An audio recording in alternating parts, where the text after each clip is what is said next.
मित्रों, प्रेम और विश्वास कभी भी मत खोना, क्योंकि प्रेम हर किसी से नहीं होता और विश्वास हर किसी पर नहीं होता। जिंदगी में प्रेम का पौधा लगाने से पहले जमीन परख लेना साहब। हर एक मिट्टी की फितरत में वफा नहीं होती। जय श्री कृष्ण मित्रों, फिर एक बार बहुत बहुत हार्दिक स्वागत है आप सभी का। आज हम बात करेंगे कुंभ राशि के अप्रैल महीने से जुलाई महीने तक के राशिफल की। राशिफल में आपके प्रेम संबंध और वैवाहिक संबंध की चर्चा करेंगे और अंत में उपाय की चर्चा भी करेंगे। इसलिए वीडियो को पूरा अंत तक देखें, सुने, तभी आप कुंभ राशि वालों के राशिफल की पूरी जानकारी प्राप्त कर पाएंगे। ये राशिफल चंद्र राशि पर आधारित है, यानी मून साइन पर। जिन लोगों को अपनी राशि नहीं पता है वो लोग अपनी जन्म कुंडली में ये देख लें कि चंद्रमा उनकी किस राशि में है। जिस राशि में चंद्रमा है वही उनकी राशि है। जिनके पास जन्म कुंडली नहीं है वो अपने नाम के पहले अक्षर से अपनी नाम राशि जान सकते हैं और ये राशिफल अपनी नाम राशि से देख व सुन सकते हैं। तो चलिए मित्रों, शुरू करते हैं। कुंभ राशि वालों के प्रेम संबंधों की बात करते हैं कि अप्रैल महीने से लेकर जुलाई महीने तक क्या परिणाम मिलने वाले हैं। तो अप्रैल से जुलाई के मध्य में प्रेम संबंधों में अगर देखें तो आपके जो राशि स्वामी हैं वो शनि हैं और वो अपनी राशि कुंभ राशि में ही गोचर करेंगे। पंचम भाव के स्वामी जो हैं वो बुध हैं और बुध जो है अप्रैल और मई में मेष राशि में, यानी कि आपके तीसरे भाव में रहेंगे, राहु के साथ युति में रहेंगे और 7 जून से वो वृषभ राशि में जाएंगे और 24 जून से उनका गोचर मिथुन राशि में ही हो जाएगा, अपने पंचम भाव में ही हो जाएगा और 8 जुलाई से कर्क राशि में जाएंगे और 25 जुलाई से सिंह राशि में जाएंगे। तो इस तरह का उनका गोचर रहेगा, यानी कि तीसरे भाव से लेकर और सप्तम भाव तक गोचर में रहेंगे पंचम भाव के स्वामी। तो प्रेम संबंधों के लिए आपको मिले जुले परिणाम देखने को मिलेंगे और अप्रैल का समय ऐसा होगा जब आपके प्रेम संबंधों में रोमांस बहुत रहेगा, लेकिन छोटी छोटी बातों को लेकर आप एक दूसरे पर शंकाएं कर सकते हैं और गलतफहमियां बढ़ सकती हैं। अप्रैल और मई में गलतफहमियों से बचकर रहना होगा आपको। और जब 7 जून से वो वृषभ राशि में गोचर में जाएंगे और 24 जून तक यहीं पर रहेंगे, तो वहाँ पर आपके प्रेम संबंधों में परिणाम तो अच्छे मिलेंगे, लेकिन आपके प्रेमी प्रेमिका के द्वारा या आपके खुद के द्वारा, आपके परिवार के सदस्य के चलते या फिर प्रेमी प्रेमिका के परिवार के सदस्य के चलते कोई न कोई समस्याएं देखने को मिल सकती हैं। वहाँ पर इस बात को ध्यान रखकर चलना होगा। और 24 जून से 8 जुलाई तक का समय प्रेम संबंधों के लिए बहुत बेहतर परिणाम दिखाएगा और 8 जुलाई से 25 जुलाई तक के समय में आपको अपने प्रेमी प्रेमिका के साथ छोटी छोटी बातों को लेकर बहस से बचना है, वरना वहाँ पर वाद विवाद देखने को मिल सकता है।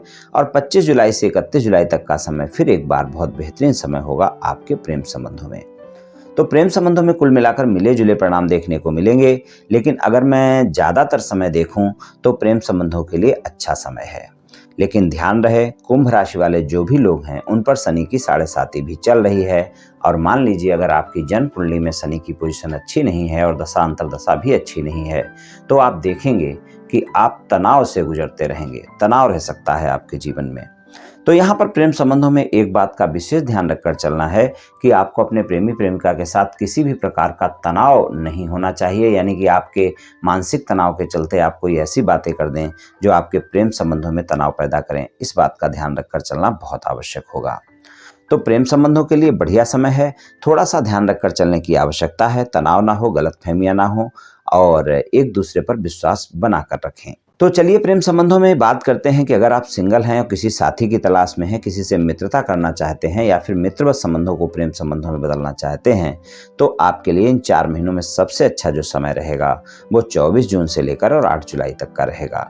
हालांकि आप किसी भी समय आप प्रस्ताव दे सकते हैं, आपका प्रस्ताव स्वीकार किया जा सकता है, मुलाकात कर सकते हैं, डेट पर जा सकते हैं, मित्रता का हाथ बढ़ा सकते हैं, लेकिन 24 जून से 8 जुलाई तक के बीच में किया गया प्रयास आपको ज़्यादा सफलता देगा। यहाँ पर समय आपके लिए ज़्यादा अच्छा रहेगा। तो इस बात का ध्यान रखें कि आप अगर 24 जून से 8 जुलाई के बीच में प्रस्ताव देते हैं तो वहाँ पर आपको ज़्यादा बेहतर परिणाम मिलने के चांस रहेंगे और बाकी समय में अगर आप प्रस्ताव देते हैं तो आपको अतिरिक्त प्रयास करना होगा, तभी आपको सफलता मिलेगी। और अप्रैल और मई के महीने में बहुत ज़्यादा प्रयास करना होगा, नहीं तो वहाँ पर सफलता नहीं मिलेगी। और अगर सफलता मिल भी जाती है तो आप देखेंगे कि वो साथी आपके प्रेम संबंधों में ज़्यादा दिन तक साथ नहीं निभाएगा, यानी जल्दी ही आपके संबंध समाप्त भी हो सकते हैं। प्रेम संबंधों में अगर कोई वाद विवाद चल रहा है, आपके प्रेमी प्रेमिका के साथ नो कॉन्टेक्ट सिचुएशन चल रही है, यानी आपके प्रेम संबंध पहले थे लेकिन आजकल बातचीत नहीं हो रही है, और प्रेम संबंधों में वाद विवाद चल रहा है तो यहाँ पर भी थोड़ा सा आप ध्यान रखकर चलें कि आपके लिए आप प्रयास कर सकते हैं, लेकिन ये समय जो है 24 जून से 8 जुलाई तक का बहुत बेहतर है। जब आप प्रयास करें तो आपको वहाँ पर भी वाद विवाद समाप्त हो सकते हैं, और बाकी सारे समय में अगर प्रयास करते हैं तो वहाँ पर आपको बहुत ही धैर्य और संयम का परिचय देना होगा, तभी आपको सफलता मिलेगी, वरना वहाँ पर आपको सफलता नहीं मिल पाएगी। लेकिन अगर ज़्यादा वाद विवाद हैं तो 24 जून से 8 जुलाई के बीच का प्रयास आपको सफलता दिला सकता है। अगर आप अपने प्रेम संबंधों को विवाह संबंधों में बदलना चाहते हैं, आप अपने प्रेमी प्रेमिका को मनाना चाहते हैं या परिवार को मनाना चाहते हैं कि आप शादी के बंधन में बंधें और आपके प्रेम संबंध विवाह संबंध में बदलें, तो वहाँ पर आपके लिए 22 अप्रैल से लेकर 31 जुलाई के बीच का जो समय है वो बहुत बेहतर है, और उसमें भी 24 जून से 8 जुलाई के बीच का जो समय रहेगा वो बहुत बेहतर परिणाम दिखाएगा। यानी वहाँ पर भी आप 24 जून से 8 जुलाई के बीच में अगर प्रयास करते हैं तो आपका साथी भी हाँ कर सकता है और आपके परिवार वाले भी हाँ कर सकते हैं, और आप प्रेम संबंधों को विवाह संबंधों में बदलने के लिए एक कदम आगे बढ़ सकते हैं। तो वहाँ पर आपको इस तरह के परिणाम देखने को मिल सकते हैं। तो प्रेम संबंधों के लिए कुछ इस तरह के परिणाम मिलेंगे अप्रैल से लेकर जुलाई तक के महीने में। और अगर आपका साथी कुंभ राशि का है या मिथुन राशि का है या फिर तुला राशि का है तो आप देखेंगे कि इन संबंधों में और भी ज़्यादा आपको अच्छे परिणाम मिलेंगे। जैसे परिणाम मैंने बताए हैं उससे भी अच्छे परिणाम आपको मिलेंगे, और आपके प्रेम संबंध भी मजबूत रहेंगे, बशर्ते आप जो साढ़े साथी चल रही है वहाँ पर शनि की पोजीशन भी अच्छी हो, आप में मानसिक तनाव ज़्यादा ना हो, और अगर होता है तो आप उस पर अगर नियंत्रण रखेंगे तो अच्छा रहेगा। चलिए वैवाहिक संबंधों की बात करते हैं। वैवाहिक संबंधों की बात करें, सप्तम भाव में सिंह राशि है, स्वामी सूर्य हैं, और सूर्य का गोचर 14 अप्रैल से मेष राशि में होगा, और इससे पहले वो आपके मीन राशि में रहेंगे, दूसरे भाव में रहेंगे, और 15 मई से वृषभ राशि में होगा, और 15 जून से मिथुन राशि में, और 17 जुलाई से कर्क राशि में। तो यहाँ पर देखें तो सूर्य का गोचर अच्छा है, लेकिन 14 अप्रैल से लेकर और 15 जून तक के बीच का समय, और इसमें भी 14 अप्रैल से 15 मई तक का समय, इसमें आपको अपने जीवन साथी के साथ व्यर्थ के वाद विवाद से बचना है। हालांकि इस बीच में कोई ना कोई आपकी यात्रा भी बनती है, और अगर आप यात्रा पे जाते हैं तो वहाँ आप देखेंगे कि संबंध आपके मधुर रहेंगे। तो वैवाहिक संबंधों में इस बात का ध्यान रखें कि 14 अप्रैल से 15 मई के बीच में आप अपने जीवन साथी के साथ किसी भी प्रकार की बहस से बचकर रहें, और 14 अप्रैल तक का समय जो है वो वहाँ पर भी आपको थोड़ा सा अपने जीवन साथी के साथ बहस से बचकर रहना होगा। यानी 1 अप्रैल से 15 मई तक के समय को थोड़ा सा ध्यान रखकर चलने की आवश्यकता है, और बाकी सारा समय आपके जीवन में अच्छे परिणाम दिखाएगा। और यहाँ पर 1 अप्रैल से 15 मई तक के समय में भी आपको अपने जीवन साथी के साथ अहम से बचना है, गलतफहमियां नहीं बढ़ने देनी है, और क्रोध करने से बचना है, तो आपके फिर वैवाहिक संबंध अच्छे रहेंगे। अगर जीवन साथी के साथ किसी भी प्रकार का कोई भी वाद विवाद चल रहा है और आप उसे समाप्त करना चाहते हैं तो आपके लिए 15 जून से 17 जुलाई तक का समय बहुत बेहतर है। अगर ज़्यादा वाद विवाद चल रहा है तो यहाँ पर अगर आप प्रयास करेंगे तो आप देखेंगे कि आपको सफलता मिल सकती है। बाकी अगर आपके सामान्य कोई वाद विवाद हैं, छोटा मोटा मनमुटाव है, तो वो आपका खुद ब खुद समाप्त हो जाएगा। या उसके लिए आप कभी भी प्रयास करें, धैर्य और संयम के साथ अपने साथी की बातों को सुनें और प्रयास करें, आपको सफलता मिलेगी। यानी कि आपके जीवन साथी के साथ जो भी वाद विवाद हैं वो समाप्त हो जाएंगे। ससुराल पक्ष के लोगों के साथ संबंध आपके अच्छे रहेंगे, चारों महीने अच्छे रहेंगे, यहाँ पर कोई दिक्कतें नहीं दिख रही हैं। और अगर आप अविवाहित हैं, किसी रिश्ते की तलाश में हैं, आप चाहते हैं कि कोई ना कोई ऐसा रिश्ता आए जिससे आपको मनपसंद साथी की तलाश पूरी हो, तो यहाँ पर 22 अप्रैल से लेकर 31 जुलाई तक का ऐसा समय है जब आपके लिए कोई ना कोई रिश्ता ऐसा आ सकता है और आपकी साथी की तलाश पूरी हो सकती है।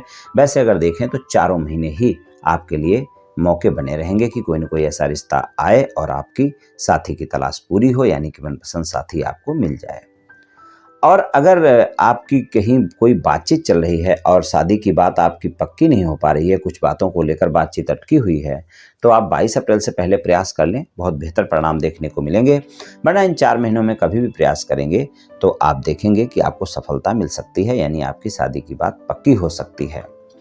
तो वैवाहिक संबंधों में भी अच्छे परिणाम मिलेंगे। बस आपको जो मैंने बोला है कि 7.5 का प्रभाव चल रहा है कुंभ राशि वालों पर, 7.5 चल रही है, तो वहाँ पर अगर आपके शनि की पोजीशन ज़्यादा अच्छी नहीं है तो आप तनाव से परेशान रहेंगे और उसके चलते आपके किसी भी संबंध में, चाहे वो आपका वैवाहिक संबंध हो चाहे प्रेम संबंध हो, किसी भी प्रकार की गलतफहमियां ना बढ़ जाएं, तनाव ना बढ़ जाए, वाद विवाद ना हो जाए, इस बात का ध्यान रखकर चलना होगा क्योंकि क्रोध आप में बढ़ा रहेगा। तो कुछ इस तरह के परिणाम प्रेम संबंध और वैवाहिक संबंध में कुंभ राशि वालों को इन 4 महीनों में मिल सकते हैं। चलिए उपाय की बात करते हैं। उपाय की बात करें तो शनिवार वाले दिन आप किसी गरीब व्यक्ति को काली उड़द का दान करें या सरसों के तेल का दान करें या कोई लोहे का बर्तन दान कर दें। इससे आपको काफ़ी लाभ देखने को मिलेगा। या फिर भोजन का दान भी आप कर सकते हैं किसी गरीब व्यक्ति को। आप ये उपाय कर लें मित्रों, निश्चित ही आपको लाभ मिलेगा। तो मित्रों, आज मैंने आपसे कुंभ राशि वालों के प्रेम संबंध और वैवाहिक संबंध के राशिफल के बारे में कुछ चर्चा की। ये राशिफल सामान्य राशिफल है, सभी जातकों पर पूर्ण रूप से प्रभावी होगा ऐसा संभव नहीं है क्योंकि आपकी जन्म कुंडली पर भी बहुत कुछ निर्भर करता है। आप सभी स्वस्थ रहें, आयुष्मान रहें, धनवान रहें, ऐसी मेरी श्री कृष्ण भगवान से प्रार्थना है। जय श्री कृष्ण।